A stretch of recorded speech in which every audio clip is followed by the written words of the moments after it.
माझं नाव आकाश सुखलाल पवार. हे माझे काका आहे, त्यांचं नाव अनाजीराम साबळे. यांना 4 मार्च रोजी पॅरालिसिसचा झटका आला होता. आम्ही राहणार बर्डीपाडा, तालुका साक्री, जिल्हा धुळे, आदिवासी पाड्यातून आलेलो आहे. आम्हाला इंस्टाग्राम मार्फत ह्या आपल्या सेंटरचा ॲड्रेस भेटला. आम्ही 20 एप्रिल रोजी इथे दाखल झालो. तेव्हा आमचं पेशंट आम्ही व्हीलचेअरवर घेऊन आलो होतो इथे.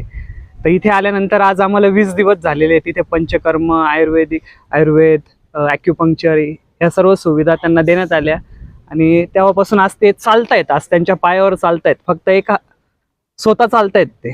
आज ही सुधारणा झालेली आहे. इथला स्टाफ, नर्सिंग, मामा मावशी, इथली स्वच्छता ही एकदम उत्तम प्रकारची आहे. आणि ज्यांनाही सर्वांना म्हणजे ज्याच्याही फॅमिलीमध्ये कोणाला झाले असेल तर नाशिक पॅरालाइज सेंटर इथे आवर्जून तुम्ही या. इथे आज आम्हाला रिझल्ट भेटला 20 दिवसामध्ये. हा उत्तम प्रकारचा रिझल्ट आहे. त्याच्यामुळे सर्व आम्ही स्टाफचे धन्यवाद, doctor Rajendra sir, Bhushan sir यांचेही धन्यवाद. थँक्यू.